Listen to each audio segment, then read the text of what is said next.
Ladies and gentlemen, it's time for your Monday Night Raw review from August 10th of yesterday. And let me tell you, folks, it was an alright show. It was okay. There was one small problem. This show showed one thing. That WWE writers are fucking dumb and uncreative. They're not creative whatsoever. And I'll go further into detail about this as I go along in this review. So, we start things off, have Seth Rollins come out, do a very, very good promo. Probably his best promo yet up to date in any promos that he's done in his career so far. Thought it was very hilarious when they had the guy doing the voice of John Cena. I think it might have been Seth Rollins himself doing John Cena with a broken nose on the Titantron. And it was just absolutely funny as shit. I was laughing my ass off. Then we had a couple of guys come out, 3 of them, which was Cesaro, Kevin Owens, and Randy Orton. All 3 of them wanting the opportunity to challenge for the World Heavyweight title since he started doing that open challenge with Neville, which, like I said last week, was an outstanding match for that championship. Unfortunately, was the very first match of the night, so kind of sucked. Didn't make much sense why it was on that portion of the show on the very beginning. But that don't even really matter. That was last week, this is this week. And overall, so they're all trying to get a shot for the opportunity of challenging for the WWE World Heavyweight title. Seth Rollins says some shit about he doesn't give a damn what the Authority thinks, which kind of hinted in a sense that there might be a Triple H Seth Rollins rivalry gonna happen somewhere down the line within the next couple of months. So I'm pretty sure that's gonna show up at some point in the storylines that they're doing. As it's been rumored before in the last few weeks or months or so.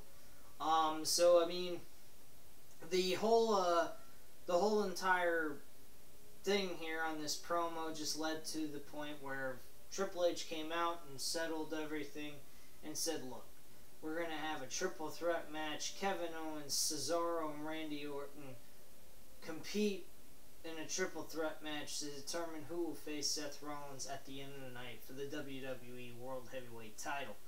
Sounded like a great match, great start to the show, but again, like I said, as we go further into this show, you're going to see how WWE Creative proved that they suck at doing what they're supposed to do. Be creative.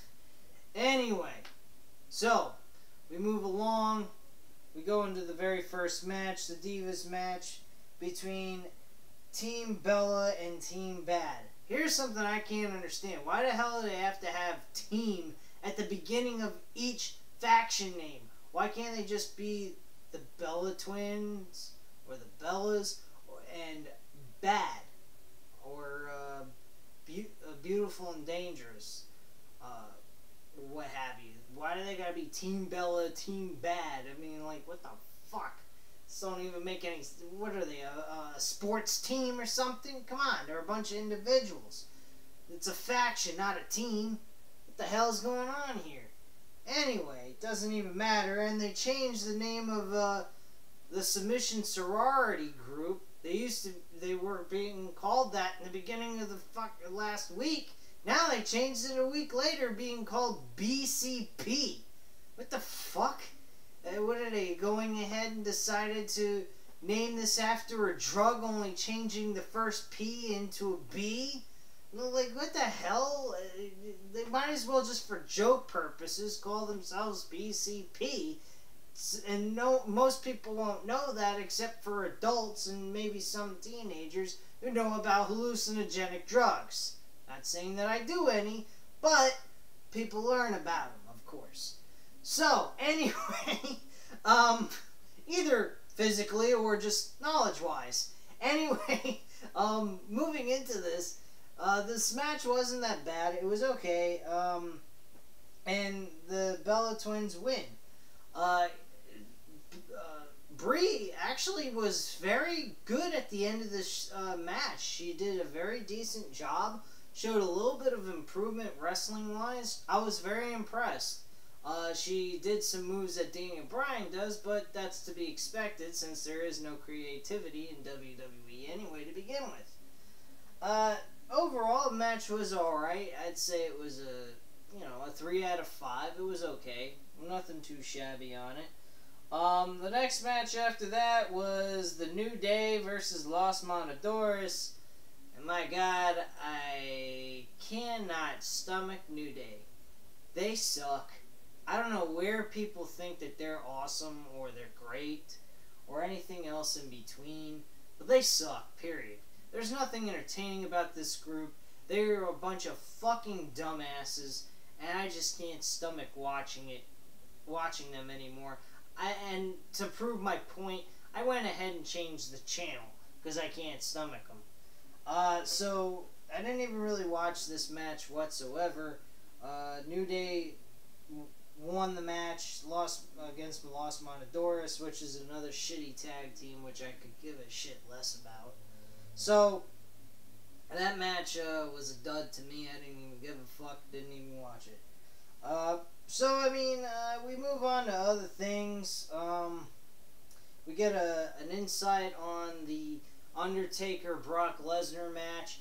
And I have to say, this match definitely looks like something worthy of a main event match. I mean, be the last match on the card.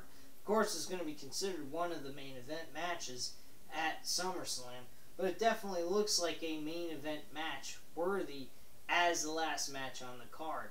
The problem with this is I'm worried about how this match is going to turn out, because the last time Brock Lesnar and Undertaker, I watched WrestleMania 30 a couple of days ago, and I have to say, the match was drawn out. It was slow. It wasn't the same kind of matches that Brock Lesnar has had with other guys, and that's not on being Undertaker's fault or anything. It's just his age and everything else. And that just goes to show it with Bray Wyatt, too. I mean, he had a match with Bray Wyatt, and that match was slow and dull. And it just didn't go the way it was. But, since Undertaker's come back, he looks like he's moving around a lot better than what he's done in the last 2 WrestleMania matches back-to-back. So, there could be something very promising in this match, and it could be a little bit more of a faster pace than it has been with The Undertaker before. So, I don't think that this match is going to be horrible, but I do have a little bit of fear that this match might not be as big as what they're making it out to be. And that's because of Undertaker's age, how stiff Brock Lesnar is wrestling-wise. He's gonna hurt Undertaker. Undertaker is going to start slowing down, he's going to be aching, and he ain't going to be able to move as fast as he would if he was, fully okay, So, and that's just the way Brock Lesnar is. He wants to make it as realistic, authentic as possible, despite the fact that it is a fixed show. So, I mean, it's to be expected. I respect Brock Lesnar for doing that. It makes it less an insult to my intelligence overall. So, I really like the build-up they got going here with the promos and that thing they did 2 weeks ago. But again, like I said last week, you don't have somebody being there week after week to do some kind of build-up. It's gonna make it, boring. It's not gonna be all that enticing, I guess you could say, or really give you a whole lot to look forward to with this build-up going into a main event match. But because of how big it was, dealing with the fact that Undertaker lost at WrestleMania for the very first time, and Undertaker wants revenge, it makes it that just more enticing. But with something else, with other things like the John Cena and Seth Rollins situation, I mean, that's definitely making things weak. Which brings me to my next point. We go ahead, we get the match with the triple threat between not Seth Rollins, Kevin Owens, Randy Orton, and Cesaro. Match was great. Loved it, enjoyed it. Give it a 4 out of 5 stars. It definitely had a quality of main event type status match for a triple threat match. One problem. Randy Orton should not have been the man to win this. But still okay. There was still an opportunity they could have fixed that, which I'll get further into. But my first choice that I would have done with all this is have Kevin Owens win that triple threat match. Reason why? Simple. The guy is a very liked star. He has still a lot of momentum despite the fact he lost to John Cena altogether. And I truly believe that Kevin Owens should have walked out the winner in that match to face Seth Rollins and become the WWE World Heavyweight Champion. Now, a lot of people would say, well, that's a little too soon for Kevin Owens to be the WWE World Heavyweight Champion. Well, who gives a shit? Their talent-wise is very, very, thin. They don't have a lot of main eventers. They don't have a lot of anything going on as main event quality. John Cena is going to be having a match with whoever is the world champion. So why not have the best rivalry that you got going for one more last match in a big-time pay-per-view like SummerSlam and have Kevin Owens walk away unified champion and tie their series 2-2. I think that would have been an awesome idea. I think fans would have loved it. Kevin Owens could have kept the test run him, see how he does with the world title. If he does great with it, keep it on him. Maybe all the way till WrestleMania until he loses it to the Royal Rumble winner. If not, hey, make him lose it sooner, like Night of Champions or at the Hell in a Cell pay-per-view, and then regain his momentum back and then bring him back to the top again. But, I mean, seriously, I thought the whole thing of not having Kevin Owens win, defeating, Seth Rollins, and having it Owens versus Cena one more time, title for title this time, for all the marbles, after all the times that they've faced each other in the last 3 months, not to have them face each other one last time at one of the biggest pay-per-views in WWE and have it title for title? Come on, man, that's a joke. Really, it is. I mean, I think that's fucking pathetic. But whatever. So they have Randy Orton win the match altogether. He hits an RKO on both Kevin Owens and Cesaro. Cesaro gets pinned 1, 2, 3. That's the end of your match. Decent match overall. Like I said, 4 out of 5 stars. Very good match. Well put together. Very exciting. I felt the wrong guy won that match. I think that WWE could have been a little bit more creative with this. They could switch all this shit up because John Cena's not even involved in the storylines. So who cares if Seth Rollins stays champion? Not to mention, you could have had Kevin Owens become Triple H's new guy that he looks to as his number one guy to be the champion, and turn on Seth Rollins, and there you go, Triple H versus Seth Rollins, SummerSlam. Boom. Very good match.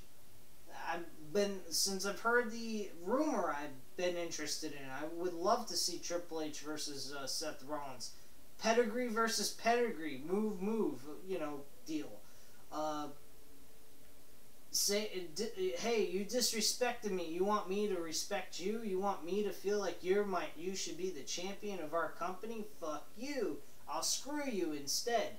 That kind of thing. No, we don't get that. We just get a fucking one-on-one match with Randy Orton and Seth Rollins. Again, that we've seen in the last 2 months. Actually, 3 months. without the title on the lines from WrestleMania all the way to Payback. We saw those two fuckers face each other for that damn title. Well, the last time they faced was with two other men, but still, regardless, it was a freaking joke because Randy Orton was in every one of those title matches for 3 freaking months straight. Or, not 3 months, 2 months straight, and faced each other 3 months straight altogether. So, it was dumb. It was just plain fucking dumb to make Randy Orton win. But I will explain another scenario that they could have taken with all of this and captured another creative idea, which they did not go with, of course. Anyway, moving on. Next match, Luke Harper defeating Dean Ambrose. Decent match, not too shabby. 3 out of 5 stars. Kept my interest on and off. There was some moments where it slowed down, but that's expected from most of the guys from the Wyatt family. They're kind of slow. They pick up at times, but most of their moments that they wrestle, most of the time that they wrestle, it's just kind of a steady, slow pace that they go by, which is perfectly fine. I mean, if they need to, keep, going at a, so they can keep stamina, that's perfectly understandable, but it kind of weakens the match a little bit, just in my opinion. Other people's opinions different, but I feel that a steady but faster pace is better. It's one of the reasons why I do like Randy Orton. Kevin Owens is another guy. Cesaro is another guy. Those 3 guys put on, like I said, it was a 4 out of 5 star match, and it was because it was a more faster pace, and it was a lot more enjoyable. So, that's just my opinion. We also had, during the night, a promo with Miz and Daniel Bryan. Daniel Bryan pretty much, making comments about the fact that he is going to be making his return at some point down the line, and they're kind of hinting that he's not really gone. They're just waiting till when they feel it would be safe enough for him to come back altogether, which I think they should just save for Royal Rumble and have Daniel Bryan win at the Royal Rumble and give the fans finally what they want to see, and that's Daniel Bryan wins the Royal Rumble and Daniel Bryan wins the World Heavyweight title at WrestleMania. Simple as that. And they have not had a Royal Rumble winner win the damn title in a very long while. So, I think that would be the best idea they could go with. Everybody would love it. People would appreciate it. And Daniel Bryan would be back where he left off. Basically being on top. And regardless that he held the Intercontinental title this year and then had to surrender it, it didn't matter whatsoever because he was still their number 1 star, and they were already planning on having him face John Cena for a title between the Intercontinental and U.S. title. So that whole thing was set in stone. He was already going to get a main event match being with John Cena. And those two put on a hell of a show in 2013 SummerSlam. So I would have had no complaints on that. We then had Ryback show up later on during that promo. Miz was complaining about fucking Big Show and Ryback, and he felt that Ryback should surrender the title and the title should belong to him because he feels like he was the number 1 contender. Big Show first came out before Ryback.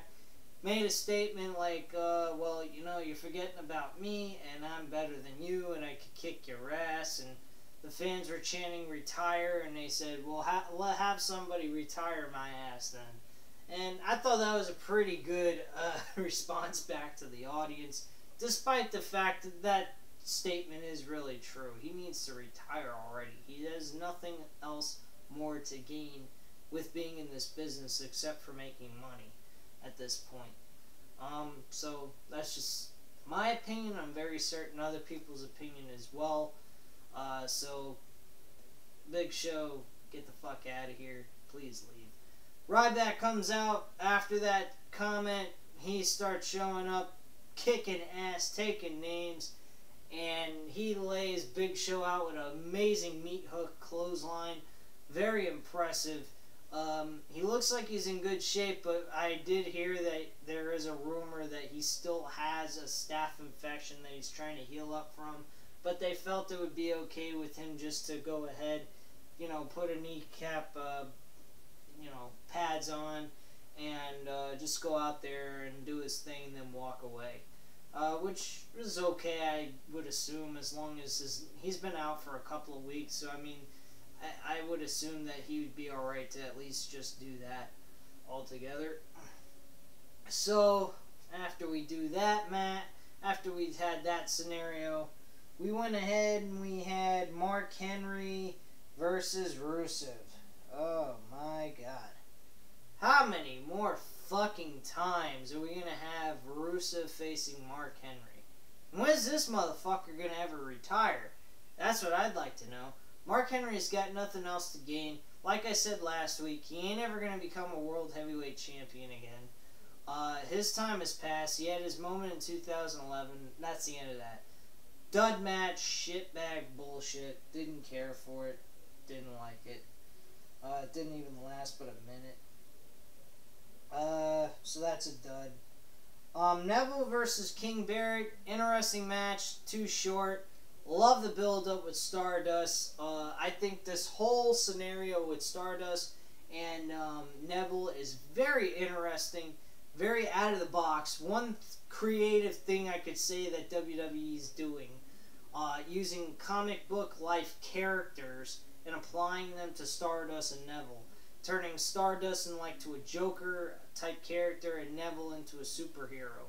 So I really think that that's a very creative and out of the box kind of thing. I've never heard or seen any wrestling company actually do something like that.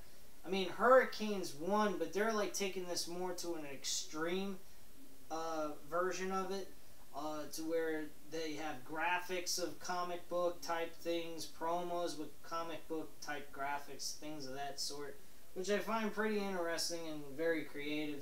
And Stardust playing this no longer worrying about the cosmic key and the stars in the sky and all this whacked out bullshit that made no fucking sense. And now he's playing like an evil villain type character that has a purpose, a reason, a rhyme to what he's doing and saying. I think it's pretty cool, and I like the way it's being done. So, very interesting stuff. Sorry that I don't remember all the other promos that occurred throughout the night. I'd have to go on No DQ to get the exact breakdown, promo for promo that occurred. But I mean, it didn't even register in my head really with some of these promos. But then we got to the main event. Oh yeah, and we also got an announcement that the guy that plays the Green Arrow is going to tag team with Neville against Barrett and Stardust. So that should be an okay match, despite the fact that there's a guy that doesn't even know how to wrestle, and King Barrett being part of this, I don't even understand whatsoever. But whatever. Then we had the WWE World Heavyweight Title match. Oh yeah, and that was a 2 out of 5 stars, only because it was a very short match. Randy Orton versus Seth Rollins. This match, again, it was good. The action was fun. The ending result, Seth Rollins tried to do an aerial attack. He got hit with the RKO, which we've seen countless times before, but still awesome to see regardless. And he was about to go for the win. Sheamus came out of nowhere. No surprise there. Grabs his leg, pulls him out, becomes a no contest or a DQ or whatever you want to call it. He hits Randy Orton, knocks him out. And then he attacks Seth Rollins. He hits him with the brogue kick. Alright, now we're going to see something interesting here.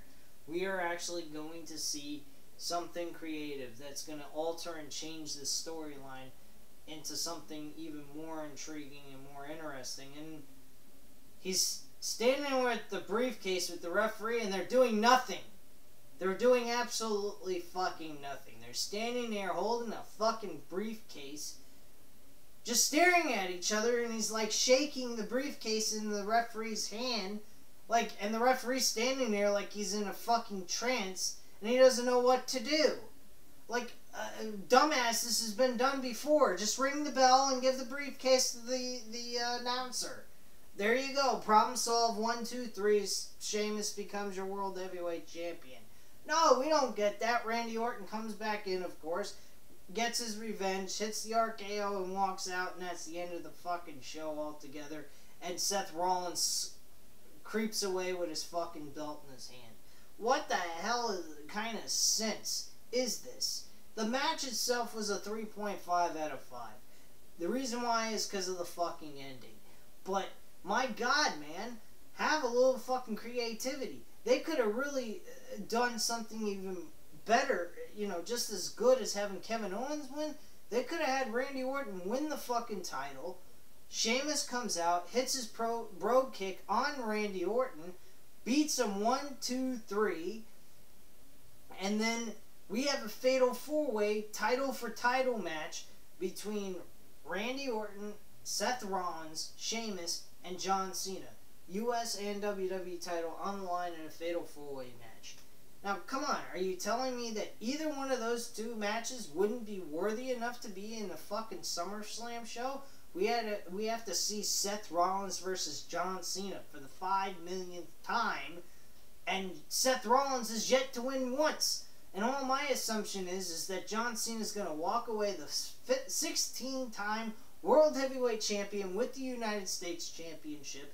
Sheamus comes out, he interferes after the match ends, hits the brogue kick, gets the Money in the Bank cashed in, and wins 1, 2, 3 to become the WWE World Heavyweight Champion.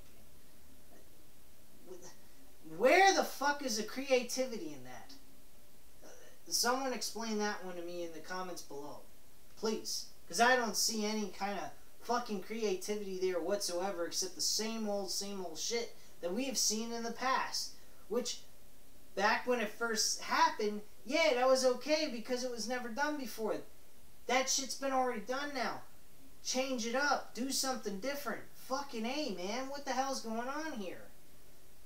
I truly think the best bet would have been Kevin Owens, WWE World Heavyweight Champion. Triple H turns on Seth Rollins that same night and fucking beats the living hell with Kevin Owens on Seth Rollins. Seth Rollins becomes a face again. Triple H becomes the fucking badass heel on Seth Rollins for the comments that he made and being an ignorant dumbass. And Kevin Owens becomes the new Seth Rollins for the Authority. And then we have our title for title match between Kevin Owens and John Cena for match number 4 at one of the biggest pay-per-views of the year besides WrestleMania. Would that have been so bad? I don't think so. Nor would I mind that fatal 4-way idea I proposed in this review. But they can't do that. So overall, the show was an okay show. It was good. But it wasn't what it should have been. A fucking awesome, great show with some awesome matches, which it did have here and there. But throughout most of the rest of the night, with some of these dumb-ass matches, thank God were very short anyway, even though with them sucking all together. The major important matches that could have made this show phenomenal turned it into just average Joe, okay. It was worthy enough to watch, but it wasn't superstar, best Raw of the year kind of episode, which it had the potential to be. And instead, they turned it into okay. What the fuck, man? Anyway, at this time, you know what to do. Hit that subscribe button. Leave your comments and opinions of other things that you thought about the show last night down below on this video, and I'll get back to you. Anyway, thank you very much for watching. Hope you guys have a great night. Bye.